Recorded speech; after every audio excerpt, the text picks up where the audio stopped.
मनुष्य को जिस चीज की आवश्यकता नहीं है या जो चीज उसके पास पहले से उचित मात्रा में उपलब्ध है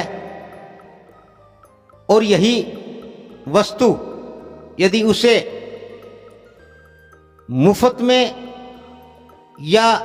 सस्ते भाव में मिलती है, जो सस्ता भाव या मुफ्त उसके लिए नहीं है, वह उसे भी प्रमुखता से पाने का प्रयास करता है, प्रयत्न करता है और जैसे तैसे पा भी लेता है। मनुष्य परमात्मा की दृष्टि से ऐसा प्राणी है जिसे सबके साथ समान व्यवहार करना चाहिए, जिसे सबके साथ दया और मदद का भाव रखना चाहिए। लेकिन मनुष्य एक ऐसा प्राणी है जो दूसरों पर दया कर सकता है, उपकार कर सकता है, दूसरों का सहयोग कर सकता है, लेकिन वह ऐसा ना करके सर्वस्व खुद ही पाने का प्रयास करता है, प्रयत्न करता है और अक्सर उसी के लिए कर्म करता है। यह कैसे संभव है जब परमात्मा का एक नियम है कि मनुष्य सबके साथ समान व्यवहार करे, सहयोग करे, मदद करे, दया करे और फिर वह यह सभी न करता हुआ खुद ही अपने आप में ही सब कुछ पाने का और जोड़े रखने का प्रयत्न करता है, तो उसे सुख कैसे हो सकता है। आजकल सरकारी डिपुओं पर मिलने वाले राशन का कुछ यही हाल है। सरकार ने गरीबों के लिए, सरकार ने समझा या जाना कि जो गरीब है, जो भरपेट नहीं खा सकते,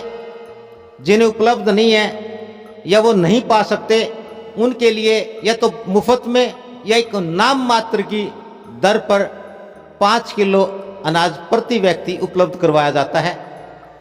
लेकिन आप देखिए राशन डिपो की दुकानों पर कोई बुलेरो गाड़ी लेकर के आ रहा है, कोई मारुति में आ रहा है, कोई और दूसरी बड़ी गाड़ी में आ रहा है, कोई ट्रैक्टर लेकर के आ रहा है, कोई बुलेट मोटरसाइकिल से आ रहा है, कोई और बड़े बड़े महंगे साधनों पर वह फ्री का राशन लेने के लिए आता है। और उस फ्री के राशन के लिए उस आदमी को अपने समय की कीमत नहीं पता। जो इतने महंगे साधन,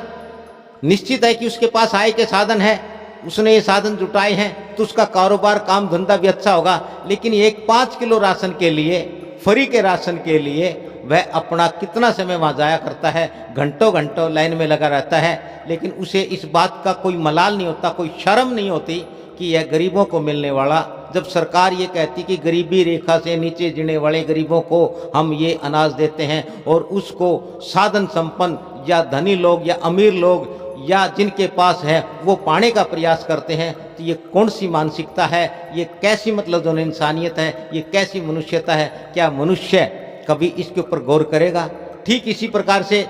वृद्धावस्था पेंशन है, जब भी कभी शुरू की गई तो यही सोच करके की गई थी कि वृद्धों के पास कोई आय का साधन नहीं होता और जब घर परिवार के लोग भी उनकी मदद नहीं कर पाते तो सरकार ने ये सोचा होगा कि भाई जो इनको कुछ आर्थिक मदद महीने में मिल जाए, जिससे उनके अपने व्यक्तिगत खर्चे पूरे हो जाएं। और उस पेंशन को पाने के लिए भी मुझे यकीन है कि ज़रूरतमंदों को ये मिलती हो या ना मिलती हो, लेकिन जिन लोगों को इसकी ज़रूरत नहीं है, जो साधन संपन्न है, जिनके पास ज़मीन है, जायदाद है, मकान है, दुकान है, पैसा है, गाड़ियां हैं, उन लोगों को निश्चित रूप से यह वृद्धा पेंशन मिल रही है और वो धड़ल्ले से इसको पा रही है। क्योंकि जो भी पेंशन बनाई जाती है, जो भी है, वो सब वो उनके अपने जो है जानकारों के द्वारा, वो अपने प्रभाव के जरिए से वह ऐसे सारे साधन प्राप्त कर लेते हैं, उपलब्ध करवा लेते हैं। और जो ज़रूरतमंद है, जो वाकई जिनको आवश्यकता है, उनको ये सारी चीज़ें इसलिए नहीं मिल पाती क्योंकि उनका अपना प्रभाव नहीं है, उनके अपने जानकार नहीं है, उनके पास साधन नहीं है, वो बेचारे धक्के खाते हैं। और पेंशन बांधने वाला पेंशन बनाने वाला, राशन देने वाला भी ये सोचता है कि इनसे तुम्हें क्या मिलेगा, उनको जिनको पास है उन्हें दोगे तो शायद उसे भी उनसे कुछ और प्राप्त होने की उम्मीद है। यही एक मानव का जो चक्र है, और ऐसा कुछ करके मनुष्य जिसकी उसको आवश्यकता नहीं है, जो उसे पाना नहीं चाहिए, वह उसको पा करके कैसे सुखी हो सकता है, कैसे वह खुश हो सकता है, कैसे वह स्वस्थ रह सकता है। इसके ऊपर मैं तो ये कहूँगा कि मनुष्य को निश्चित रूप से जो है विचार करना चाहिए, पूरी धीरता के साथ, गंभीरता के साथ।